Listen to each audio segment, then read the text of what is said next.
आप सभी समाज बंधुओं को मेरा नमस्कार। मैं आपका साथी रमेश सोनी मंडावरा, सवर्णकार चेतना परिवार से। साथियों, आज आपके साथ रूबरू हुआ हूँ एक अहम बात को लेकर, जो अक्सर आपके साथ, हमारे साथ या अन्य किसी ना किसी भाई बंधु के साथ अक्सर ऐसा होता है, और जब होता है तो आत्मा बहुत आहत होती है। साथियों, जहर दो प्रकार का होता है।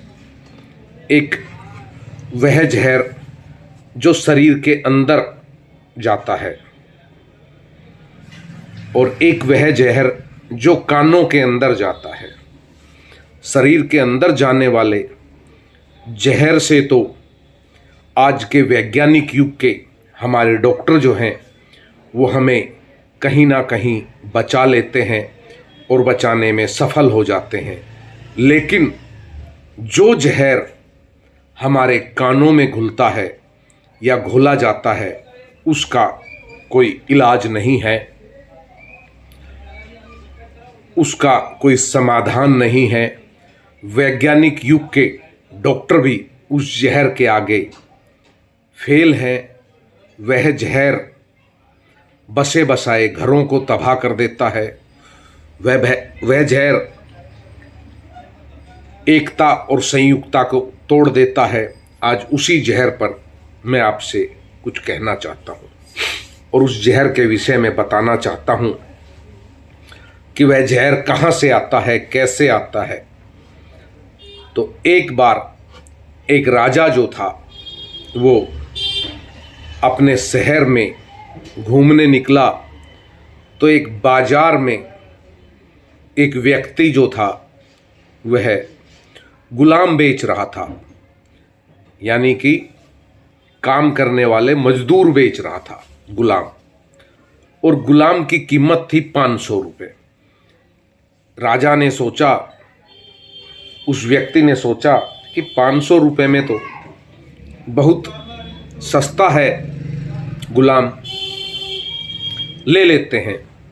वह उस दुकानदार के पास गया और जाकर बोला कि भाई, तुम यह गुलाम 500 रुपये में क्यों बेच रहे हो? क्या यह कामचोर है?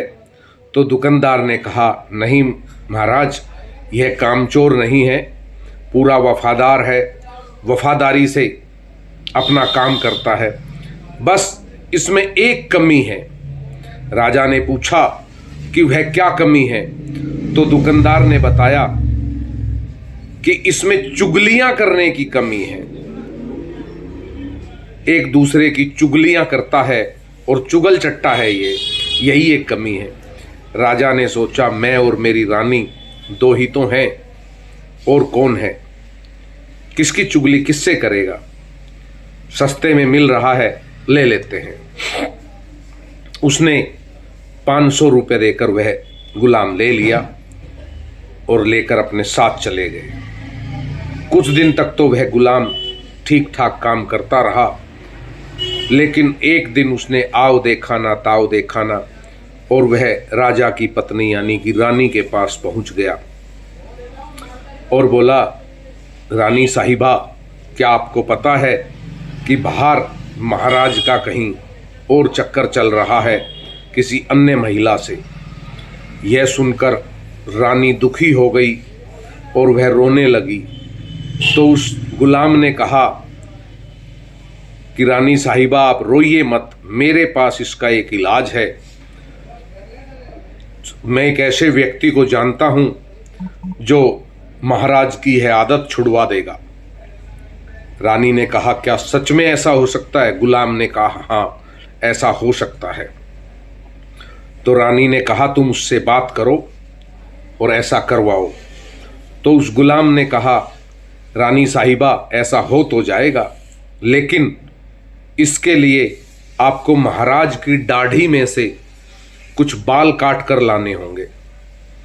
तो रानी ने हाँ भर ली और कहा कि ठीक है, तुम उनसे संपर्क करो, मैं आज रात को जब आपके महाराज सोएंगे तो उनकी दाढ़ी में से बाल काट लाऊंगी। इतना कहकर वह गुलाम, जो उसे चुगल चट्टे की आदत थी, अपना काम कर गया।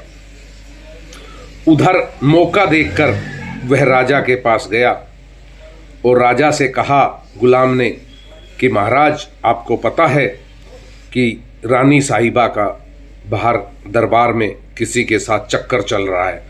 राजा गुस्सा हुआ, क्रोधित हुआ और उसका गृहबान पकड़ लिया। गुलाम ने कहा महाराज क्षमा चाहता हूँ, महाराज क्षमा चाहता हूँ, मेरी जान बख्शो, मैंने तो आपको सच बताया है। राजा ने कहा अगर यह तुम्हारी बात झूठी निकली तो मैं तुम्हारा सर कलम कर दूंगा। तब गुलाम ने कहा कि महाराज आप एक काम करें, आज रात को आप सोने की एक्टिंग करें, सोए ना, और आज देखें कि महारानी आपका कत्ल करेगी। तो रात को महाराज खाना वाना खाकर अपने सैन कक्ष में जाकर सो गए। सो तो क्या गए, सोने की एक्टिंग करने लगे। और रात करीब 2-3 बजे के आसपास रानी साहिबा अपने हाथ में कैंची लेकर आई तो थी महाराज की दाढ़ी के बाल काटने।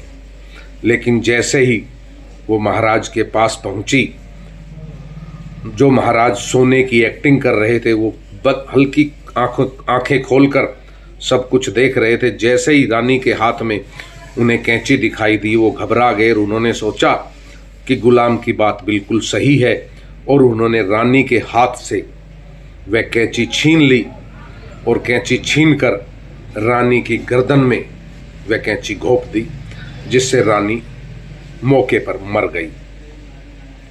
जब रानी के परिवार को यह बात पता चली कि उनके बहनोई ने उनकी बहन को मार दिया, तो वो भी लाव लश्कर के साथ आए और उन्होंने उस राजा को मार दिया। यानी कि दोस्तों, एक चुगल चोट चट्टे गुलाम ने जो है पति पत्नी के रिश्ते को अपनी चुगलियों की आदत के चलते दागदार कर दिया और दोनों का कत्ल करवा दिया। ऐसे ही चुगल चट्टे आजकल आपको हर जगह मिल जाएंगे, जिनकी रोटियां तब हजम होती है जब वो इधर की उधर कर लेते हैं। ऐसे चुगल चट्टे परिवारों का नाश करवा देते हैं। ऐसे चुगल चट्टे घर परिवारों में दीवारें खड़ी करवा देते हैं। आजकल पहले ही परिवारों में बहुत कम आपस की बनती है, बहुत अच्छे हालात परिवारों में नहीं होते कि उनकी आपस की बने।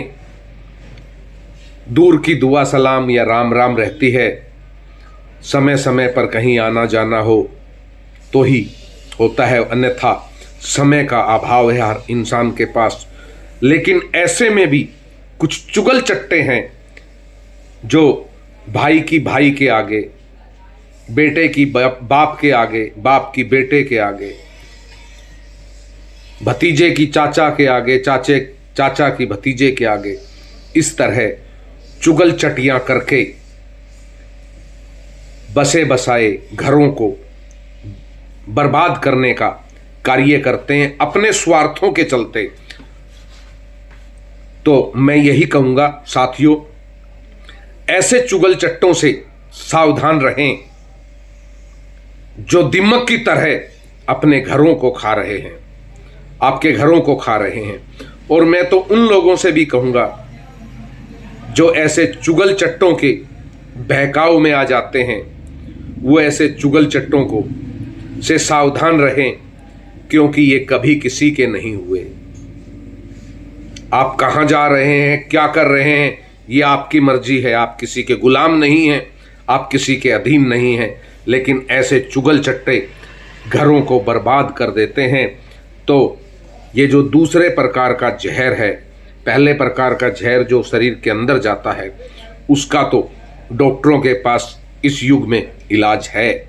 लेकिन जो जहर कानों के अंदर ये चुगल चट्टे घोलते हैं, उस जहर का इलाज कहीं नहीं है। तो सावधान रहें ऐसा जहर फैलाने वालों से, ऐसा जहर भरने वालों से। नमस्कार।